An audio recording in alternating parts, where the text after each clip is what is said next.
inside.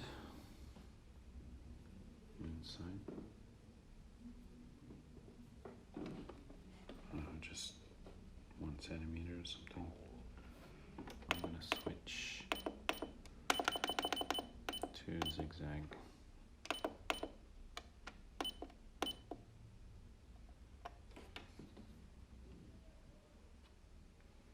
The reason we do zigzag is because on a straight line, the material cannot stretch. On this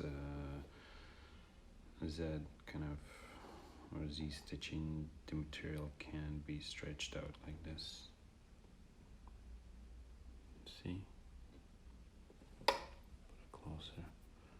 So this is normal, and this is stretch. The material is holding on a straight line. You cannot stretch because the thread will rip.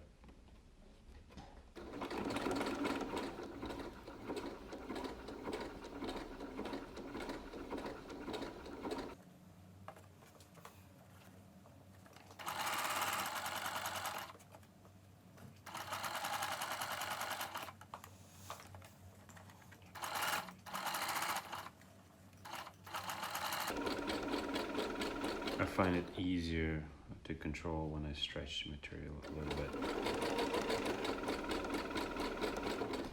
And just do it not too fast, just to be in control.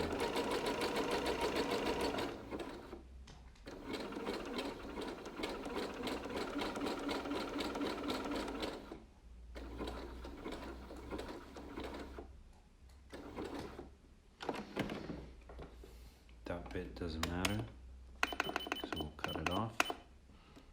And here again, I just tighten.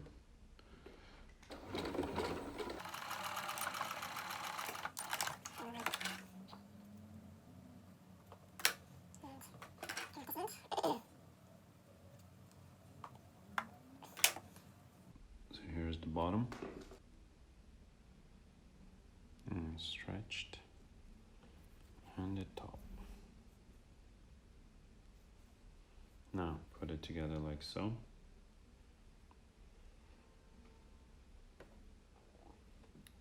And make sure you stitch in the inside. We'll use a straight line on this, and I will do it twice, up and down, just one extra control.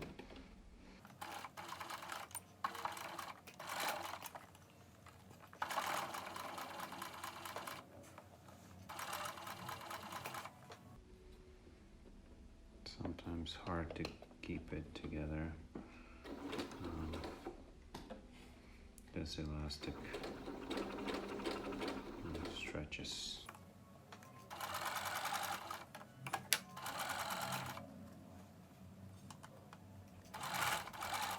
I don't like to use pins. I don't know, sometimes I do. Rather use a double-sided tape to glue it together. Okay, and then cut this off so it doesn't get in there.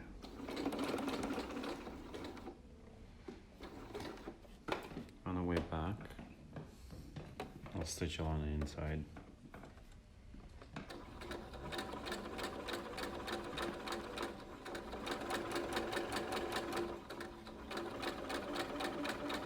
This is an extra stitch, just in case the first one rips, securing it.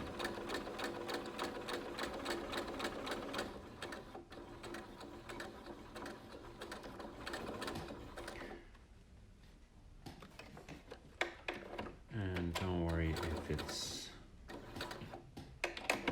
not perfectly close, millimeter to millimeter, because we're going to add a hook there and a reinforcement, and so that'll cover imperfections. So twist it upside down. Here we are. Here's our bottom. That's where our hook is gonna go. And here's the top. What I like to do though is reinforce the top.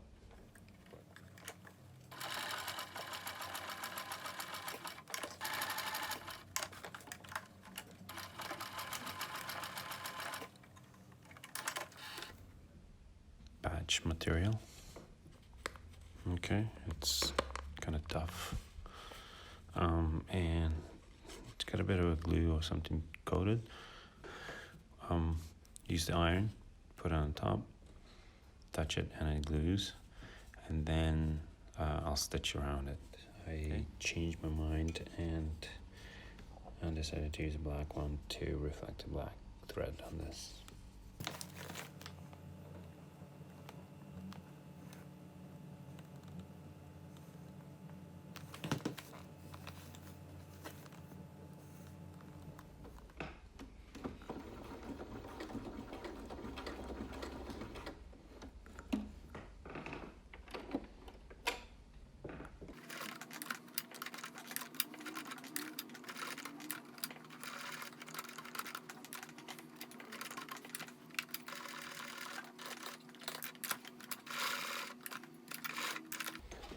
So just one round around it.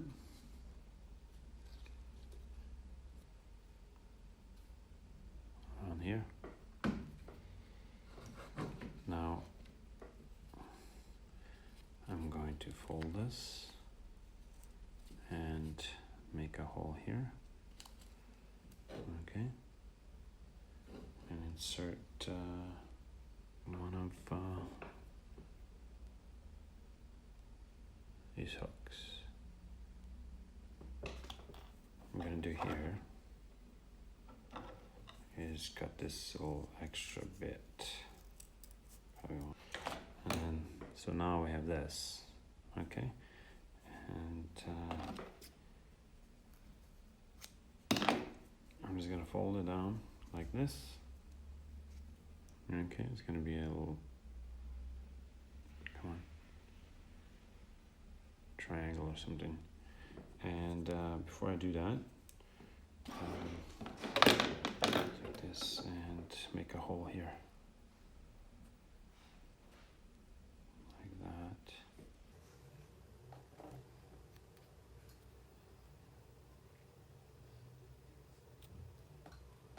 And then I can put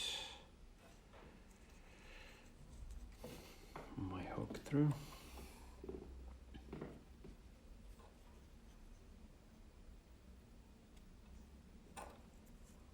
Like that. Okay, this is the top, this is the bottom. And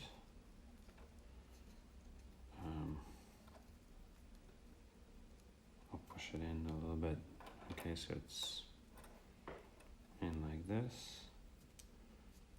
So what I'm going to do is I'm going to go catch it with iron, just the glue part so it holds it, and then I'll stitch around.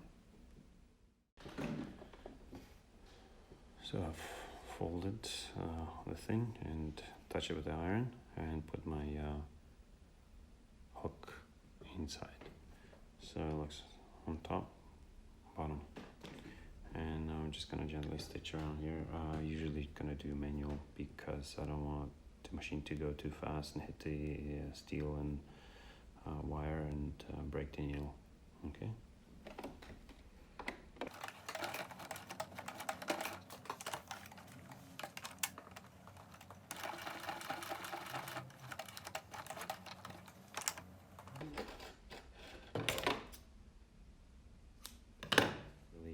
I went over 2-3 times through the actual hook rings, and I also tighten it once or twice around here. Okay, I tighten a couple of times, so should hold. Pull on it.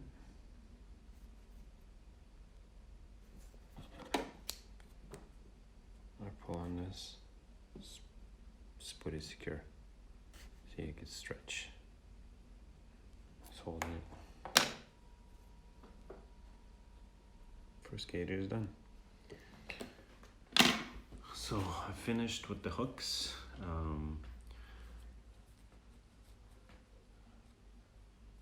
secured it a couple of times. This one's out a little bit more than the other one, but that's okay. I mean, it doesn't matter. Unbent this one for easier adjusting. You can see how many times I went around to reinforce it. So that's done, almost ready. The one last thing we're gonna do is we've got Velcro. Okay, we're gonna attach it on the inside of the back. Okay, and here are my trail runners shoes. Try to match the color, and we're gonna glue a little bit at the back here, one of the side of the Velcro. Probably wait until overnight so it's nicely attached and the glue dries up, and then this part will go over so it prevents it from sliding off. I'll probably do like an inch width, and this one's about I don't know, about almost an inch, maybe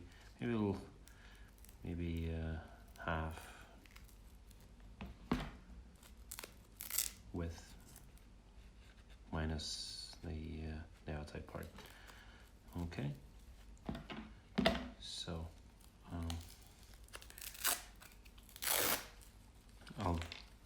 I think I'll put the soft part on here so it's nice and flexible, more flexible, and the hard part with the hooks I'll put right in the back somewhere here. Yep.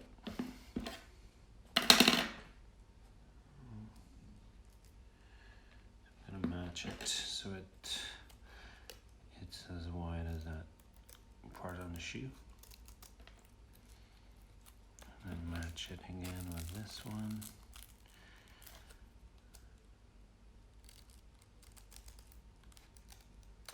Okay, so I can see it's a little bit wider, so just narrow it a little bit, like so.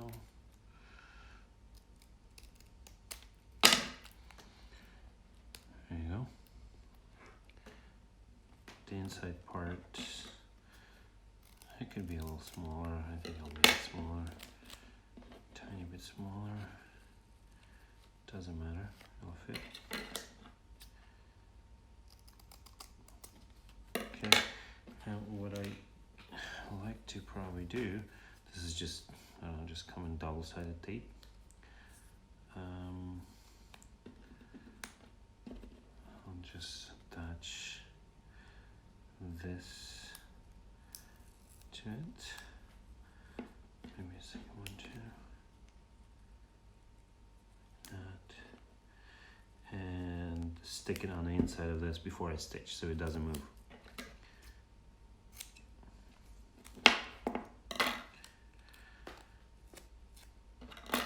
Just cut this piece off. I cut this in half. So roughly half. Okay. More or less, yeah. Put it on the inside. Right on the bottom. Oops, sorry, wrong side. Should match. Put it horizontally, not vertically. Okay, so that's one. And now there's gonna be a second one.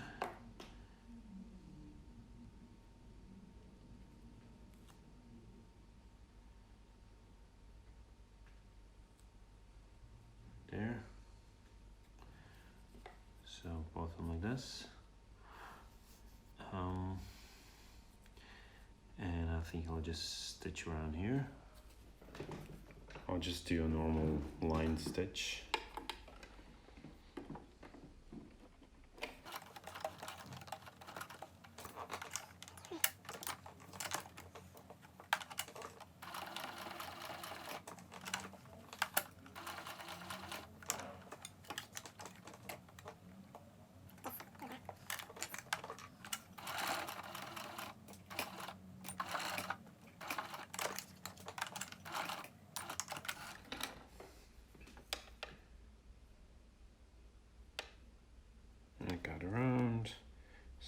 pretty, but hey, once it's on the bottom of your shoe and you're running or hiking, you know, nobody's gonna see it. So okay, and I'll do one more.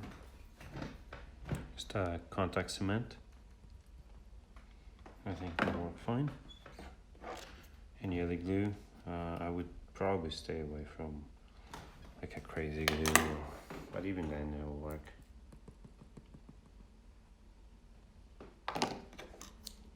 The reason I say stay away is because once it dries it becomes like plastic, and you want some flexible, because you're going to be putting the shoes and things on.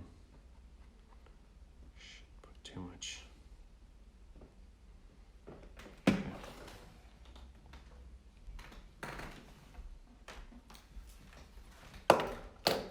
Now do the same for this one. Make sure you're not like me and put it the first time on the wrong side accidentally. So it's kind of like wet, not too much. I'll spread it around and let it stay for a minute or two. Once it's dry, then you attach it and use the pliers to press it together, or a hammer, and you leave it for like 10-12 hours. It'll bond really well. Dry it up. And this one, and just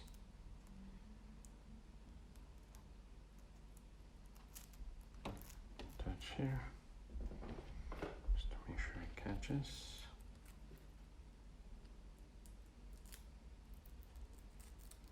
Same on this side. Like that.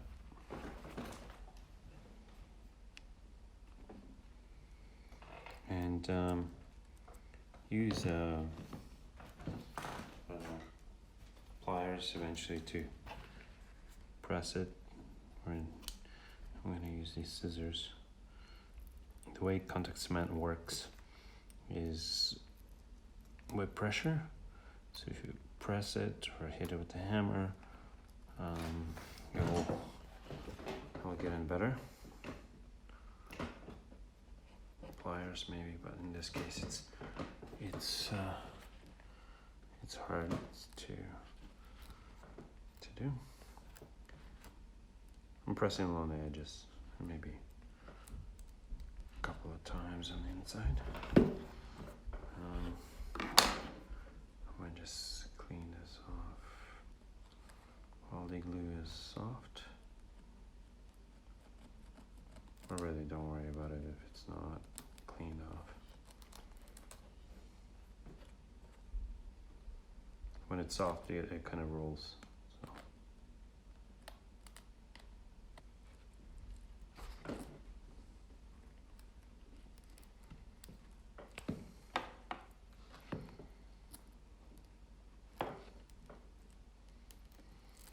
Especially I press on the edges, because you don't want this thing to come off.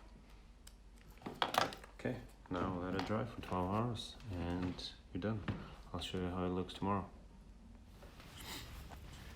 So we've got our gaiters finished, both the fronts and hooks. Okay, and the Velcro's sewn in. The trailer runners have a Velcro glued in, the hooky part, and we're gonna try them on to see how they will work.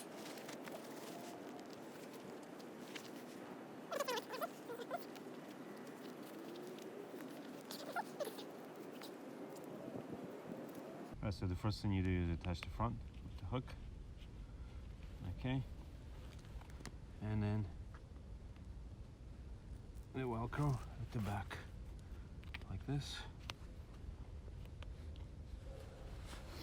Okay, I just put my pants up just to show you nicely how it looks. I don't know if you can see this, but all around, stretches in nicely, covers it. Grass and rocks and sand, a little bit of snow. Middle of January, there's no snow. I wouldn't recommend it for long kind of hikes in the snow, but maybe running or something like this. If you have a little bit of snow, it's okay. It's gonna at least block the stuff going in. So yeah, looks good. Feels nice. 15 grams each, so 30 grams for the pair, and cost me about, material wise, cost me about $4. In that material I could do 3 pairs. Hooks practically nothing, so I'd say $1.50 for a pair, which is pretty good. And they're nice and flexible. You can put it on other shoes, which I will show as well. So I'm gonna show you that it works quite well as well on my hiking shoes, as well as the runners. It's pretty stretchy, so I don't even have a Velcro here, but it's got a little knob with I don't know, pulling string to put the shoes on, so it catches on it nicely and holds on as well. And just put this on like that. Get my shoelaces in and off. It works. So, I mean, perfect if you're somewhere like, I don't know, Tenerife or places where there's like volcanic rocks and stuff like that that flies around in your shoes, or sand. I'll at least keep it away. And I also made a second pair for my wife, and we'll show you now. She's got full-on hiking boots, and they're pretty much the same way, and it fits both the smaller size, I don't know, 37 versus mine 44 or 43, but it works quite well. Same size from beginning, but it stretches in, or on mine or on hers, and it keeps the stuff nice and tight, so it doesn't come off. And she doesn't have a Velcro here as well, so it still works. Okay, off we are, and look good. Okay.